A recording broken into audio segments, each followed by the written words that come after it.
Hello and welcome to Firstpost Africa, where we get you the top stories from the continent and from across the world. I'm Joshua Barnes, live from the Firstpost studios. First, let's take a look at the headlines. Russia says it will not participate in talks on the Ukraine war in Turkey tomorrow. Ukrainian President Zelensky earlier said he would visit Turkey to revive the stalled talks with Russia. US President Donald Trump says that Washington would sell F-35 fighter jets to Saudi Arabia ahead of Crown Prince Mohammed bin Salman's White House visit later today. The US says it has delivered a new treatment to prevent HIV in Eswatini and Zambia, months after President Trump dramatically cut global aid. A plane carrying the Democratic Republic of Congo's mining minister crashes in the country's south. Officials report no casualties in the incident. And the Philippines files the first cases against officials in the flood control graft scandal. This comes amid growing public protests over the poor quality of disaster control infrastructure within the country.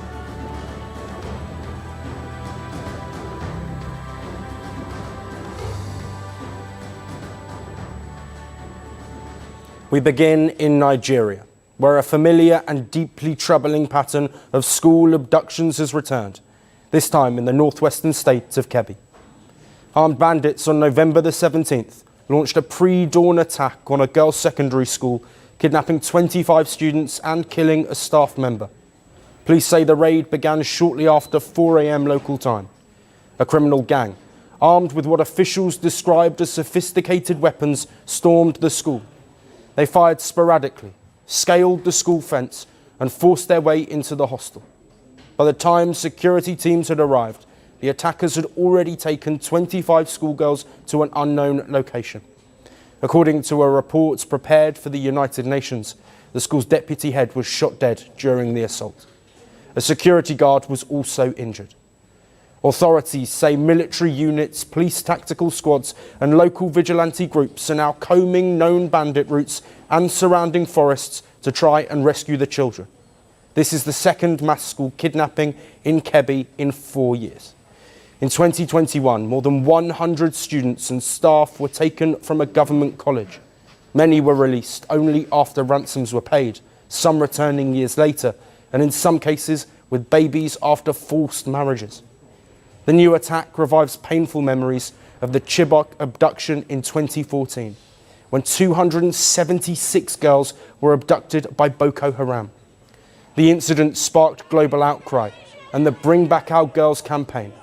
Nearly 100 of those girls remain missing today.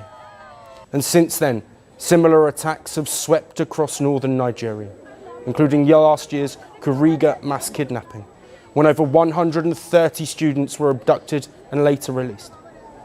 Kidnapping data in Nigeria is infamously underreported, but UNICEF estimates that in the last 9 years alone, over 2,400 grave violation incidents against children have been verified in just the northeast, affecting nearly 7,000 children. A report by Save the Children found that more than 1,600 students were abducted from 2014 to 2022. Observers note that hostage-taking has become a lucrative industry in Nigeria, used by bandit gangs, insurgents and criminal networks alike. Authorities in Nigeria's northwest have attempted peace deals with bandits. They have deployed vigilante groups, launched military offensives and negotiated ransom releases. But the strategy has shown little success. Critics warn the kidnapping crisis is now out of control, with bandits operating across state borders, often more heavily armed than local security teams. As authorities race to rescue the abducted schoolgirls, Nigeria finds itself at a critical moment, grappling with a kidnapping crisis at home. We'll keep track of how Nigeria battles bandits and insurgents in the months ahead. And for more on this, we have with us Inebehi Effiong, who is an activist and human rights lawyer, joining us live from Abuja. Thank you very much for joining us. Thank you for having me. I want to first look and get an insight from you on the type of groups that are carrying out these attacks. Of course, we've mentioned money, but what else could be the motive? Thank you. So the situation in Nigeria, in our country, particularly in the northern part of the country, several groups are operating. We have both organizations or groups that are just essentially criminal gangs, heavily armed, highly trained. They have unleashed so much terror on communities, force people to pay ransom, force communities into paying ransoms as conditions for basis for not invading them or not killing people. So on the one hand, you have what you call, in quotes, the bandits, which essentially are terrorists, because you cannot say that they do not have an objective. Okay, their objective may be money, it may be land grabbing, which is part of it. The other part of it is that some of these groups, these criminal groups, are individuals or persons who are essentially fueled or motivated by some form of religious agenda. You have the Islamic State in West Africa, ISWAP, operating almost freely in many parts of the northwestern, northeastern, and even north central part of Nigeria. You also have Boko Haram still actively in operation across the northern part of Nigeria in particular.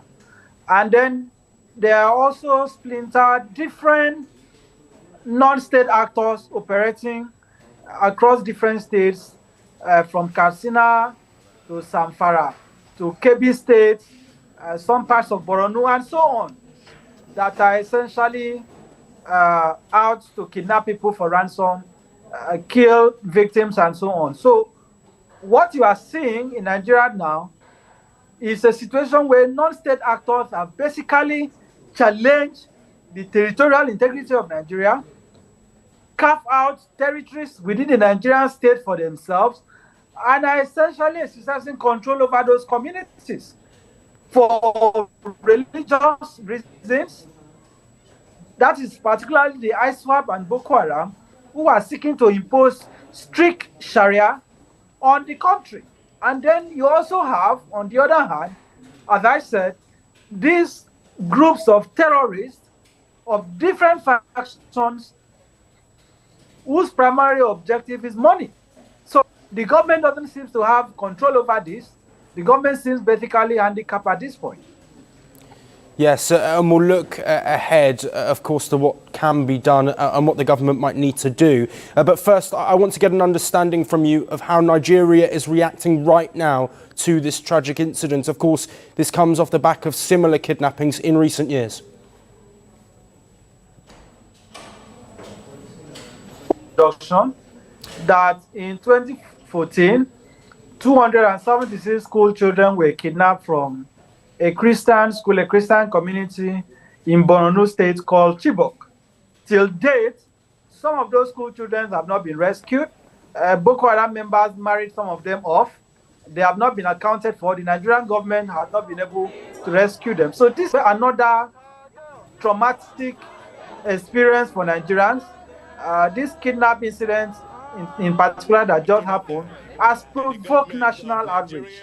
Nigerians are very offended that this has continued to happen, that it looks as if the government simply waits to allow these terrorists to strike and then pretend to be concerned, because I do not understand how they are able to simply operate unchecked, without restriction, and they're allowed to simply go into schools, kidnap school children, and don't forget that they mostly target schools where they are female students. That is not a coincidence. They have their objective. It is usually, most times, schools where they are essentially for, female students, because not only do they kidnap these schoolgirls, sometimes they subject them to forced labor, they subject them to slavery, they subject them to sexual molestation and exploitation. So what they are doing is barbaric, what they are doing is inhuman, and Nigerians have had it enough. That we cannot allow this to continue. We cannot wake up every morning and read in the news that school children are being kidnapped, and the government is simply not doing anything to quell it. Yes, and what more is needed specifically to protect children from these type of attacks? You've said that more needs to be done, but given the children that are being targeted, how can they be stopped? And the kidnapping be stopped specifically regarding children? At this time, it is really hard to say because, look, the solutions are there. I personally believe that the government is not serious in stopping these killings, these kidnappings, this wave of criminality that has enveloped the country, particularly the northern part. It has now become clear to Nigerians that this insurgency, this terrorism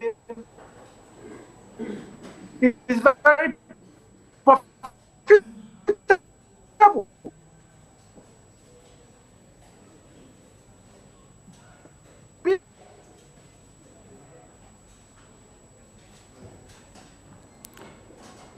Yes, and thank you to Inibehe for joining us and providing insight. Of course, we will continue to bring you all of the updates on this incident and any further kidnappings that take place across Nigeria.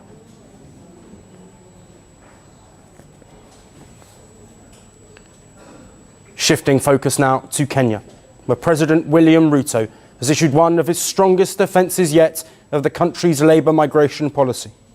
The president insisted that his foreign migration policy is boosting the economy, expanding jobs for the Kenyan youth and deepening international cooperation.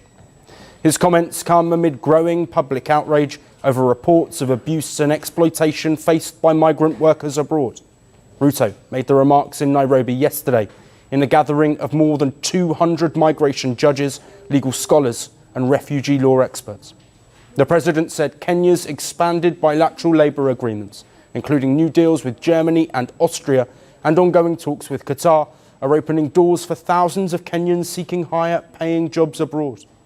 Ruto acknowledged that migration comes with risks, but argued that when well regulated, it can drive skills transfer, technology exchange and help support domestic development projects. Let's listen in.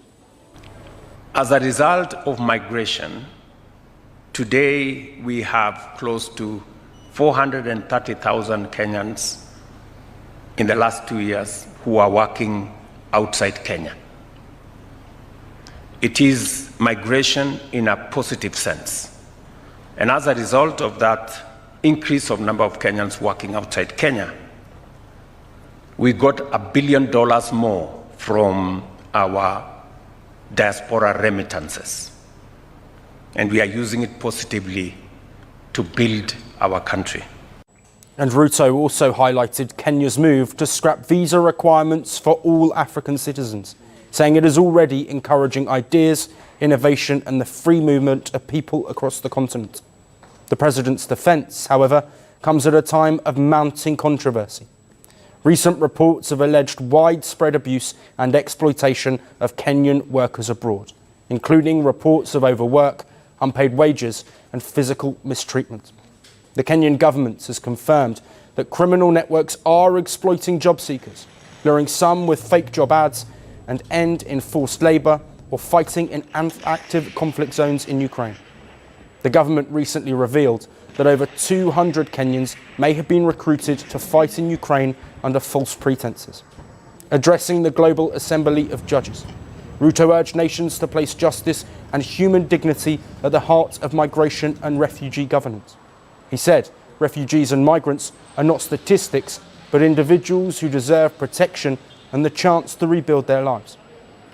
Despite the controversies and growing public fear over abuse abroad, Ruto maintains that labour migration remains a central pillar of Kenya's economic strategy. The challenge now, he says, is not from stopping people from going, but to strengthen the safety nets that protect them.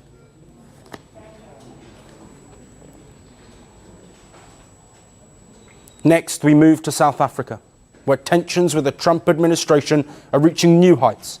This amid a US boycott of the G20 summit and claims of a white genocide in South Africa. The Group of 20, or G20 summit, kicks off in Johannesburg on November the 22nd and runs until November the 23rd. But with one major absence. No US representation will be present. And the South African government has once again hit back against the decision, stating the US has run away. Came and raised whatever issue that they have with our G20 theme, our agenda, and our priorities, and engage them. And as I've said, the shepherds, as we are speaking, are in robust engagements of negotiations and so forth. That is the nature of this platform. You don't run away from an engagement because of whatever concerns that you have. You confront the issues, raise them, and deal with them. This month's long spat has refused to go away. The first major flashpoint was in May. South African President Cyril Ramaphosa was in the White House to meet Donald Trump for bilateral talks. This amid tensions over a fresh 30% US tariff and the growing global south. But what came next is what many have described as an ambush. President Trump made explosive and largely baseless claims that white South Africans are being systematically killed and slaughtered, and their land and farms are being illegally confiscated in South Africa.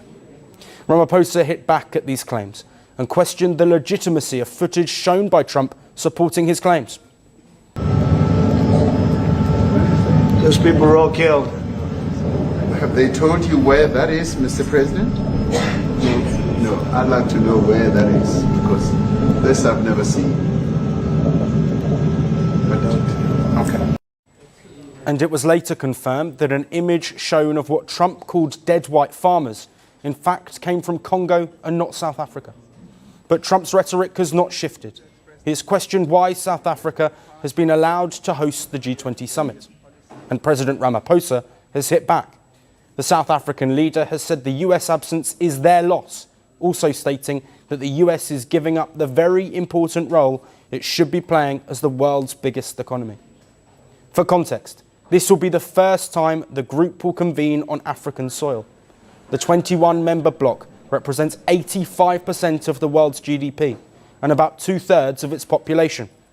South Africa says it wants to use its G20 presidency to champion global South priorities. But this again goes against Trump's stance to fight against the rising South. Trump has singled out BRICS nations by imposing high tariffs, saying their policies are quote-unquote anti-American. So how impactful could the US absence be? Well, key agreements are set to be made on topics including climate, energy, finance and AI, among others. The boycotts could have long-term consequences across all of these sectors. The US voice will not be part of discussions on these key areas, questioning the validity of decisions made, with the absence of the largest global powerhouse. It is also unclear if the leaders' declaration will be adopted without a consensus from all member nations. This weekend, the focus will be on Johannesburg, but one eye is already on the next G20 summit in 2026. It's to be held at the Trump National Doral Golf Club in Miami, Trump's own backyard, literally. And before we wrap up tonight, a new investigation is raising serious concerns on something millions of African families rely on every single day. That's baby food. Nestle, one of the world's biggest food companies, is being accused of adding sugar to most of its baby cereals sold across Africa, while selling the same products without sugar in Europe. Researchers working with the Swiss group Public Eye say they bought 100 packs of Cerelac for more than 20 countries. All were meant for babies as young as 6 months old. The samples were then sent to Swiss laboratories, and more than 90% contain added sugar. On average, that comes out to about 6 grams per serving. That's roughly 1.5 teaspoons in a single bowl. Some countries saw even higher levels. Products found in Kenya showed around 7.5 grams per serving. Samples from Egypt, Madagascar, Malawi, Nigeria and South Africa all accounted for 5 grams. In Asia, the numbers varied too. Thailand had 6 grams, Pakistan had 2.7, India at 2.2 and Bangladesh just over 1.5. But here is the key contrast. In Europe, where guidelines are stricter and where parents closely examine the products, Cerelac is sold with 0 added sugar. No added sugar in Cerelac sold in Switzerland, none in Germany and in the UK either. The ingredients change as the markets change, and that has triggered accusations of double standards. Researchers who conducted this investigation accused Nestlé of putting profits before health. Their argument is simple. Introducing sugar so early makes children develop a lifelong preference for sweet food. And with childhood obesity rising fast in both Africa and Asia, they say the company is contributing to an already dangerous trend. Another striking feature from the report is that most of the sugar-free Cerelac products found on the continent were imported from Europe. That means Nestlé already has sugar-free recipes, but chooses to use them everywhere. In a letter written to the Nestlé chief, 19 African civil societies and consumer organisations say the company is deliberately putting the health of African babies at risk solely for profit. They say if added sugar is not suitable for European children, it certainly isn't suitable for children in Africa and beyond. They are calling upon Nestlé to end this practice, not tomorrow, not next year, but now. Nestlé rejects these claims. The company calls the investigation misleading, while also claiming to follow national rules in every country. They argue that a slightly sweet taste helps infants accept solid foods, especially in regions battling malnutrition. They insist they are following protocols and are not compromising on safety.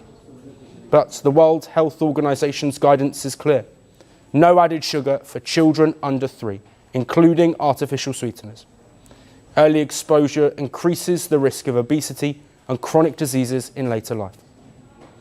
But campaigners say that explanation doesn't hold. They want the company to remove all added sugar from baby food in lower income countries. And they want regulators in Africa and Asia to step in. So at the heart of the debate is one simple question. Should babies in Africa and Asia be eating sweeter food than babies in Europe? The answer to that is a clear no. That's it on the show. We will see you again tomorrow at the same time. Until then, thank you for watching.